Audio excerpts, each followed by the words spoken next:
নমস্কার দর্শক বন্ধুরা, আপনাদের জানাই সুস্বাগতম।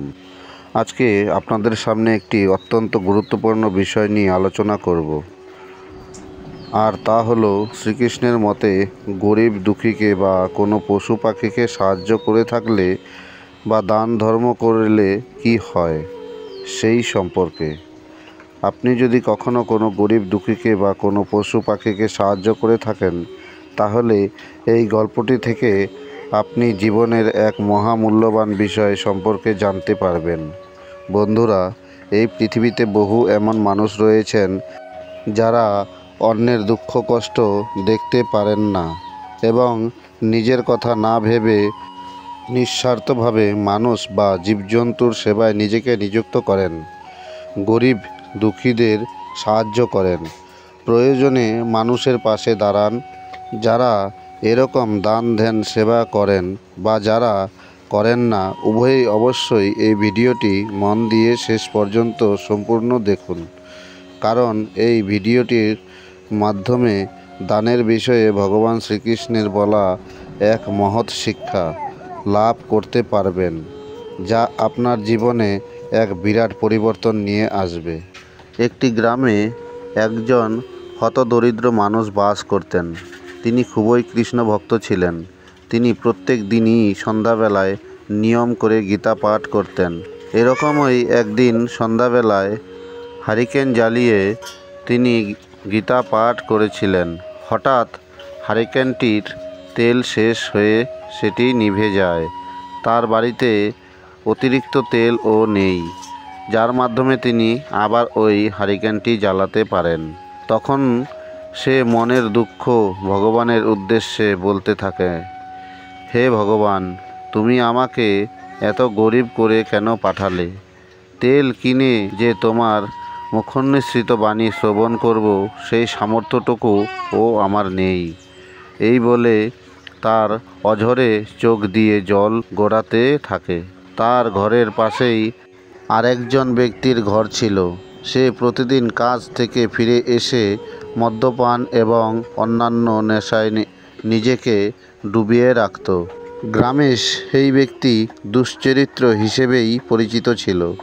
প্রত্যেক দিনের মতো মদ্যপান করা অবস্থায় সে যখন বাড়ি ফিরেছিল, তখন সে দেখতে পেল তার পাশের ঘরটি সম্পূর্ণ অন্ধকার, কিন্তু ফুঁপিয়ে ফুঁপিয়ে একটা কান্নার আওয়াজ আসছে। তখন সেই ব্যক্তি মদ্যপান অবস্থায় কৃষ্ণভক্ত ব্যক্তির দরজায় কড়া নাড়ে। হতদরিদ্র ব্যক্তিটি দরজা খোলার পর মাতাল ব্যক্তিটি জিজ্ঞেস করে যে, তুমি এরকমভাবে কাঁদছ কেন? উত্তরে হতদরিদ্র ব্যক্তিটি বলে যে, আমি এতই গরিব যে তেল কিনে গীতা পাঠ করব সেই সামর্থ্যটুকুও আমার নেই। মাতাল ব্যক্তিটি তখন বলল, তুমি কেঁদো না, তোমার জন্য আমি খুব শীঘ্রই 1 টিন তেল নিয়ে আসছি। এই বলেই সে সেখান থেকে চলে গেল। কিছুক্ষণ পর সেই মাতাল ব্যক্তিটি 1 টিন তেল কিনে নিয়ে এসে সেই হতদরিদ্র মানুষটির হাতে দিয়ে বলল, আমি জীবনে আর কোনো দিন মদ খাবো না।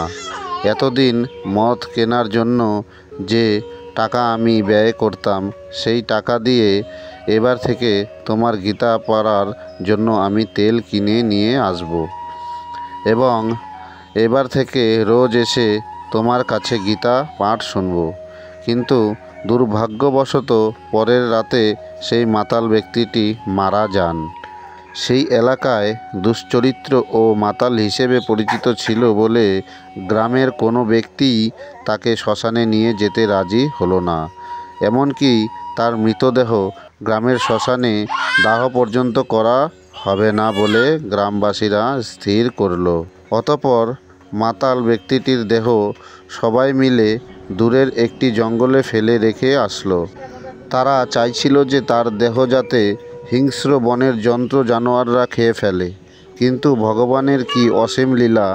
সেই মাতাল ব্যক্তিটির দেহ 3 দিন 3 রাত জঙ্গলে পড়েছিল, সম্পূর্ণ অক্ষত অবস্থায়। বনের কোনো হিংস্র জন্তু জানোয়ার তো দূরের কথা, সামান্য পোকামাকড় পর্যন্ত তার দেহ স্পর্শ করেনি। এরকমভাবেই 4 দিন কেটে যাওয়ার পর সেই স্থান দিয়ে 3 জন ব্যক্তি যাচ্ছিলেন। তারাও কৃষ্ণ ভক্ত ছিলেন। গ্রাম থেকে বহুদূরে জঙ্গলে এইরূপ মৃতদেহ পড়ে থাকতে দেখে তারা যথেষ্ট অবাক হন। তারা স্থির করেন যে এই মৃতদেহটি তারা সৎকার করবেন। তারা শ্মশানে গিয়ে এই মৃতদেহটিকে দহন করবেন।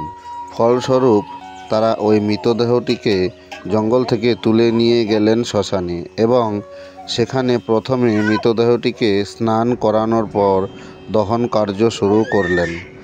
এর জন্য তারা গ্রামবাসীদের সাহায্য চাইলেন, কিন্তু এলাকাবাসীরা বলল যে একজন নেশাখোর দুশ্চরিত্র মানুষের দহন কার্যে তারা কখনোই সাহায্য করবেন না।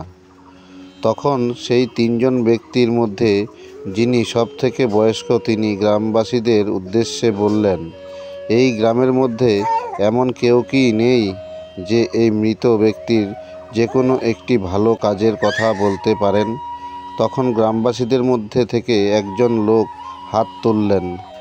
সেই লোকটি হলেন সেই দোকানদার যার কাছ থেকে মাতাল ব্যক্তিটি কেরোসিন তেল কিনেছিলেন হতদরিদ্র মানুষটির জন্য।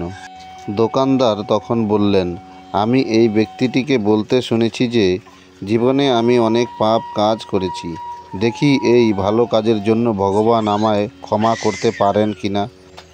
এরকমই সময় আরেকবারে পেছন থেকে আরেকটি হাত দেখা গেল, আর হাতটি হলো সেই হতদরিদ্র মানুষটির হাত।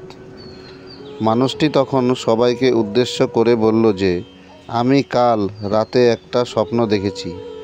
আমার গীতা পাঠ করার জন্য যে আমাকে তেল কিনে দিয়েছেন সেই ব্যক্তি বিষ্ণু লোকে অর্থাৎ বৈকুণ্ঠ লোকে প্রবেশ করেছে। সেই মাতাল ব্যক্তির সামান্য দান তার সমস্ত পাপ থেকে তাকে উদ্ধার করল।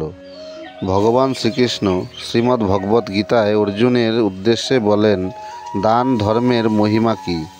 যে ব্যক্তি অন্যের সেবায় নিজেকে নিযুক্ত করেন তিনি প্রকৃতপক্ষে ঈশ্বরেরই সেবা করছেন। ভগবানের কৃপা তার ওপর সর্বদাই বর্ষিত হয়। সকল জীবের মধ্যেই ঈশ্বর বিরাজমান।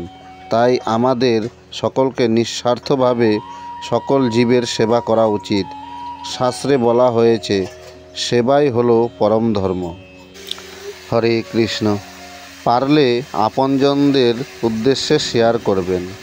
আজ এই পর্যন্তই। নমস্কার।